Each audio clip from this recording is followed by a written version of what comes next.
নমস্কার। অনুরাগের ছোঁয়ার আজকের পর্বের রিভিউ নিয়ে তোমাদের সামনে চলে এসেছে বাংলা সিরিয়াল সমাচার। শুরুতেই মারামারি চলছে, আদিত্য গুন্ডাদের মারছে যারা সুদীপাকে বিরক্ত করছিল। এবার সুদীপা তো রেগে গিয়ে একদম মায়ের খাড়া নিয়ে নেয় হাতে, আর সেটা দিয়ে সবাইকে মারতে থাকে। আর তার এই রুদ্র মানে ওই উগ্র রূপ, মানে তার এই রূপ যে একদম মনে হচ্ছে যেন স্বয়ং মা কালী তার মধ্যে নেমে এসেছে, একদম সবাই একদম মেরে শেষ করছে। তো এই ব্যাপারটা দেখে আদিত্য কোথাও না কোথাও তার দিকে তাকিয়ে থাকে। সে যে গুন্ডাগুলোকে মারছে তাও কিন্তু তার দিকেই তাকিয়ে আছে, আর ওদিকে সুদীপাও কিন্তু মেরে যাচ্ছে। এরপরে তো সব গুন্ডাগুলোকে মারা হয়ে গেলে তার বাবা আসে দৌড়ে, বলে মা তুই ঠিক আছিস তো? মা বলে হ্যাঁ আমি ঠিক আছি। বলে মা রক্ষে করেছেন, আর এই স্যার না থাকলে যে কি হতো। বলছে যে ধন্যবাদ জানা স্যারকে, তাই বলছে। বলে আমি মাকে ধন্যবাদ জানাতে চাই, মা না থাকলে মাই সবাইকে বাঁচান, মাই সবাইকে রক্ষা করেন। বলে হ্যাঁ সে তো অবশ্যই। ওই বলে মাকে প্রণাম করছে। বলছে কিন্তু স্যার না থাকলেও কি হতো বল। বলছে উনি ওনার দায়িত্ব করেছেন বাবা, উনি মানে এই নবীনপুরকে পাপমুক্ত করতে এসেছেন, আর সেই কাজই উনি করেছেন। আর তার জন্য আমি ওনাকে ধন্যবাদ দিয়ে তো ছোট করব না। বলে কাউকে ধন্যবাদ দিলে ছোট করা হয় না রে মা। বলে শুধুমাত্র আমাকে বাঁচালেই হবে না, আমার মতো এই নবীনপুরের সমস্ত মেয়েরা যাতে স্বাধীনভাবে এখানে হেঁটে চলে বেড়াতে পারে সেই ব্যবস্থা ওনাকে করতে হবে। এই নবীনপুরটাকে পাপমুক্ত করতে হবে। যেদিন করবেন সেদিন আমি ওনাকে ধন্যবাদ জানাবো, তাই বলছে। আদিত্য কিন্তু ওর দিকে তাকিয়ে আছে। ওদিকে মানে আর কি মেয়ে দেখতে গেছে, যে পরমাকে দেখতে গেছে, তো পরমার উপরে তো বেজায় রেগে গেছে ইয়ের মা, মানে অভ্রের মা চলে যাচ্ছে। তখন পরমা কিন্তু হাত ধরে রিকোয়েস্ট করছে, প্লিজ এরকমটা করবেন না, আমার তো ভুল হয়ে গেছে, আমি ক্ষমা চাইছি আপনার কাছে, চিন্তা করবেন না, এরপর থেকে আমার শরীর খারাপ হলে আমি হাসবো, আমি এরকমটা করব না, সত্যি বলছি। তখন অভ্রের মা ভাবছে এই মেয়ে তো সোজা মেয়ে নয়, সোজা এসে একেবারে আমার হাত ধরে নিল, যেটা করার কেউ সাহস পায় না আজ অব্দি। ঠিক আছে, এই না হয় আমাদের বাড়িতে যাক, তারপরেই না হয় একে দেখছি, তারপরে একে আমি সোজা করব, তাই বলছে। আর মনে মনে বারবার করে ভাবছে এই মেয়ে সহজ মেয়ে নয়। বলছে ঠিক আছে আপনাদের মেয়েকে আমার পছন্দ। এই শুনে তো মেয়ের বাড়ির লোক খুব খুশি হয়ে যায়, অভ্রও খুব খুশি হয়ে যায়, কারণ অভ্রের তো এমনিতে আগে থেকেই পছন্দ হয়ে গেছে, ও তো একেই বিয়ে করবে ফাইনাল করে এসেছে। এরপরে অভ্র বলছে যে একা কথা বলতে চাই ওর সাথে একটু। তখন তার মা একটু বিরক্তি বোধ করলেও মেয়ে বলছে নিয়ে যাব আপনার ছেলেকে, মানে কথা বলতে নিয়ে যেতে পারি। তখন বলছে তাও তো তুমি জিজ্ঞাসা করলে, আমার ছেলে তো সেই জিজ্ঞাসা করার প্রয়োজনও বোধ করলো না, রেগে গেছে। তখন বলছে আর কি আদিত্যর বাবা, যাও না যাও, কথা বলে আসো, যাও দুজনে কথা বলে আসো, আমরা ওইদিকে আমাদের কথাবার্তা সেরে নিই। এই বলে কথা বলতে চলে যাই। কথা বলতে গিয়ে ওদিকে উপরে অভ্র মানে মেয়েটার ছবির দিকে তাকিয়ে আছে তার ঘরে। বলছে যে কিছু বলবেন না, আপনি এইভাবে তাকিয়ে থাকবেন। বলে না আসলে আপনার যদি আমার ব্যাপারে কিছু জিজ্ঞাসা করার থাকে। বলে না আমার কিছু জিজ্ঞাসা করার নেই, আপনার যদি আমার ব্যাপারে জিজ্ঞাসা করার থাকে আপনি করতে পারেন। মেয়েটা বলছে পরমা।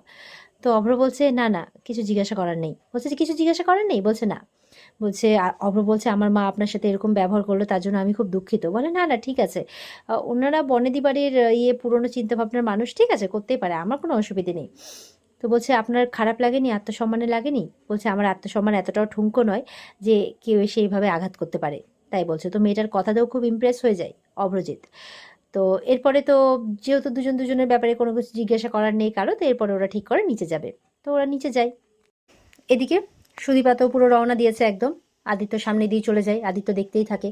আর ওদিকে তার বাবা এসে বলবে মা মরা মেয়েটা তো আমার আমার খুব আদরের, আপনি কিছু মনে করবেন না। বলে না না আপনার মেয়ে তো ঠিক কথাই বলেছে, এই নবীনপুরকে পাপমুক্ত করতেই তো আমি এখানে এসেছি। বলছে আসলে এর আগে কোনো অফিসার এখানে এরকম করেনি তো। তখন আদিত্য বলছে সেই জন্যই তো ওরা বেশি পার পেয়ে গেছে, চিন্তা করবেন না, আমার ডিউটিটা আমি খুব ভালো করেই করব, তাই বলছে। আর এদিকে মানে পরমাকে দেখে টেকে তো সবাই চলে যায়, আর অভ্র তো যেন যেতেই চায় না।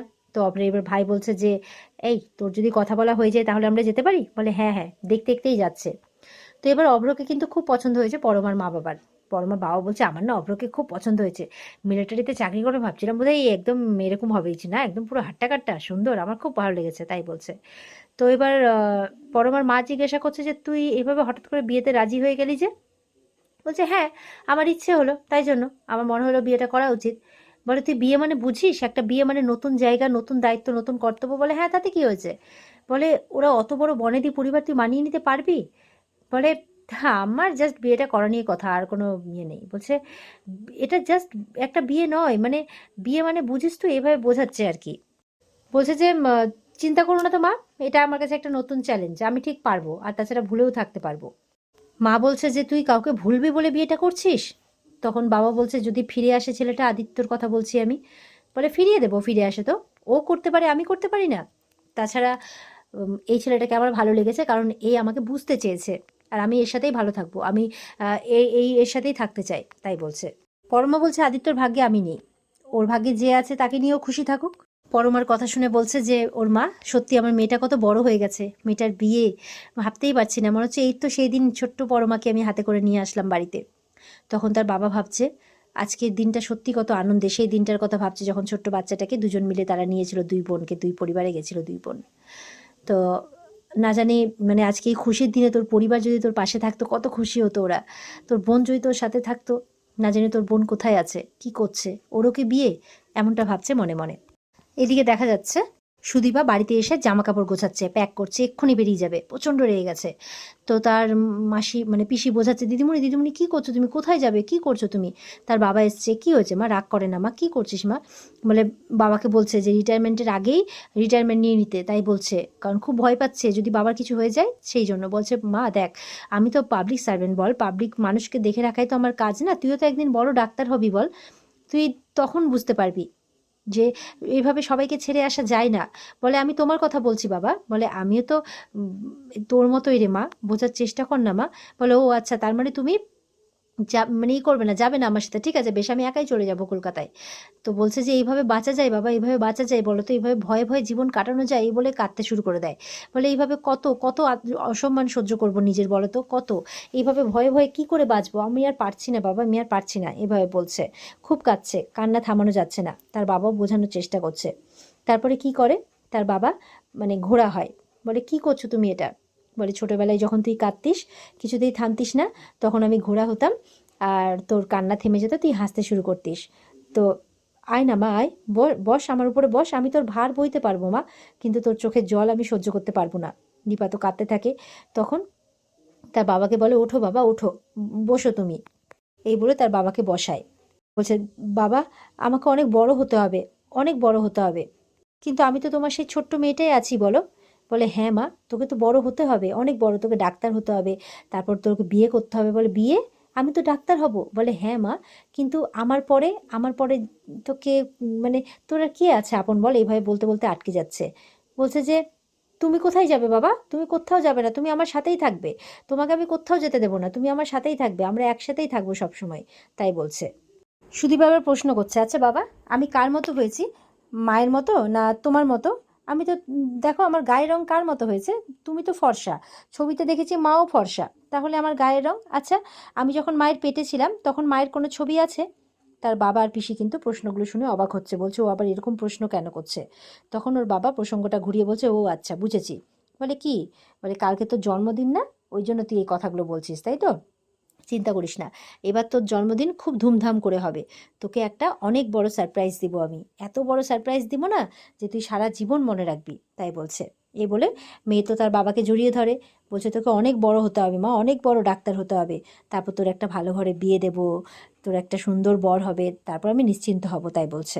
এদিকে তো মেয়ে দেখে আসে এইটা অভ্ররা বাড়িতে, তো বলছে যে সত্যি আমার ছেলেটা ওই বাড়িতে গিয়ে তো হ্যাংলামো করছিল না, একদম ওর কাকিমার মতো হয়েছে। তখন আদিত্যর মা বলছে আমার ছেলেটা তো একদম তোমার মতো হয়েছে বৌদি।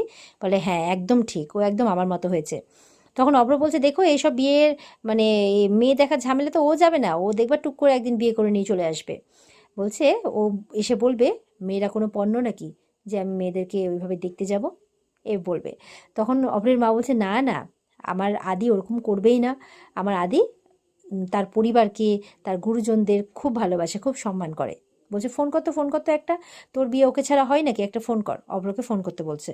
এদিকে ভিডিও কলিং করা হয়েছে আদিত্যকে, বড় মা বলছে আসতেই হবে দাদার বিয়েতে, কিন্তু বলে কিন্তু, বলে কোনো কিন্তু না, বড় মা বলেছে আসতেই হবে, তোমাকে ছাড়া বিয়ে হবে না। তখন অভ্রকে কথা বলতে বলছে, তুই কথা বল, মানে ওরা সব জোগাড়জাটি করছে, হাতে সময় কম। তো অভ্র কথা বলছে, এই শোন, এবার কিন্তু ফার্স্ট প্রাইজটা আমি জিতেছি, বুঝতে পেরেছিস, এমন না যে ছোটোবেলায় তুই জিতে আমাকে দিয়ে দিয়েছিস, এটা কিন্তু আমি নিজে জিতেছি, হ্যাঁ, আর লাভ এট ফার্স্ট সাইট, বুঝতে পেরেছিস, এইভাবে বলছে। বলে তোকে কিন্তু আসতেই হবে, নাহলে কিন্তু আমি বিয়ে করবো না। তো এই বলে ফোনটা রেখে দেয়, কারণ ওর মা ডাকছে। তো এবার আদিত্য মনে মনে ভাবছে যে এই অবস্থা আমি কি করে যাই, এই দায়িত্ব ছেড়ে আমি কি করে ছুটিটা নিই, তাই ভাবছে। বলছে এখানে এই অবস্থা আমি যে কি করি, এখানে তো সিচুয়েশন ঠিকই হচ্ছে না। সুন্দর আর প্রামাণিকের কি ব্যবস্থা আমি করি, আবার ফ্যামিলিকে ইগনোর করাটাও তো ঠিক হবে না, কি করি, এই দ্বন্দ্বে পড়ে গেছে আদিত্য। আর এখানেই কিন্তু আজকের পর্ব শেষ হয়ে যায়। তো বন্ধুরা, এই ছিল আজকের পর্বের রিভিউ। ভালো লেগে থাকলে পর্বকে লাইক কমেন্ট করতে ভুলবে না, আমাদের সাথে জুড়তে চ্যানেলকে সাবস্ক্রাইব করতে ভুলবে না। আর পর্বের বিস্তারিত দেখতে অবশ্যই স্টার জলসার পর্দায় চোখ রাখবে। আজকের মতো এই পর্যন্তই, সবাই ভালো থেকো, টাটা।